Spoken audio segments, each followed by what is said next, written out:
La communion céleste se reflète dans le corps. Et ceci nous conduit de nouveau à la lettre aux Éphésiens. Tous les rapports des croyants doivent l'être selon le principe du corps. Introduire Marie, que chacun aime sa femme, ne nous précipite pas des lieux célestes sur la terre. Ce n'est pas descendre à un niveau terrestre.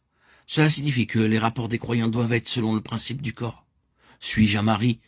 Alors mon attitude, mes rapports, ma conduite à l'égard de mon épouse ne doivent pas être sur une base humaine, mais sur celle d'un membre en communion avec le corps de Christ, réalisant que ce ne sont pas simplement des intérêts naturels qui sont impliqués, mais des intérêts universels.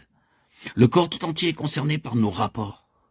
Vous savez bien que cela est vrai. Si les maris et les épouses sont spirituellement séparés en tant qu'enfants de Dieu, il y a en cela quelque chose qui cause un grand tort au témoignage du Seigneur et au Seigneur lui-même, et qui est utilisé par l'ennemi pour devenir un grand facteur spirituel adverse sur cette situation domestique locale et au-delà d'elle. On enregistrera quelque chose de nuisible dans le domaine spirituel. Il en est ainsi dans tous les autres rapports, de domestique à maître, de servante à maîtresse.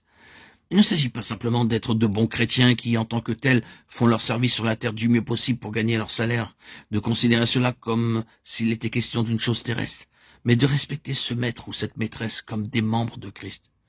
Il ne s'agit pas de les considérer uniquement comme des hommes et des femmes, mais de reconnaître que lié à notre service envers eux se trouve toute l'universalité du corps de Christ. Paul inclut le principe du corps tout entier dans les rapports du maître et du domestique, de la maîtresse et de la servante. Je pense que cela est très significatif.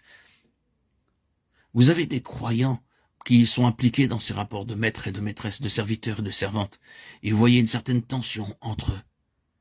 Bien-aimés, cela va bien au-delà du simple lieu où cela se passe. Cela atteint et affecte les intérêts du Seigneur de manière beaucoup plus vaste. Si seulement nous reconnaissions que c'est une véritable loi du corps de Christ. La question n'est pas que nous voyons le dommage ou pas. C'est le Seigneur qui dit qu'il en est ainsi.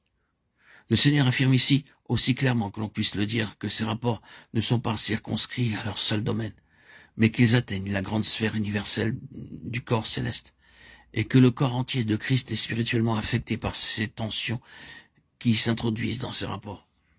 Vous voyez ce qui est visé, le but que nous devons poursuivre dans nos rapports pour les garder à un niveau élevé.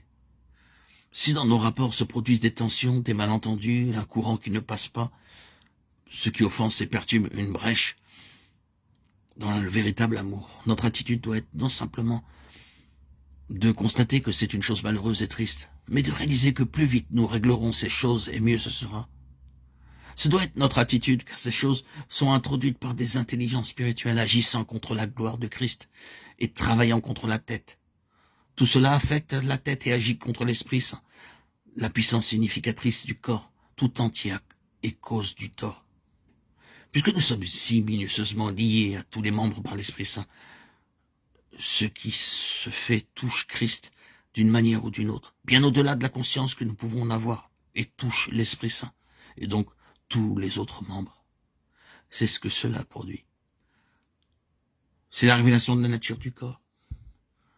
Voyez pourquoi nous devrions veiller sur ces relations et les élever hors du niveau terrestre. Je pense que nous devons réfléchir à cela.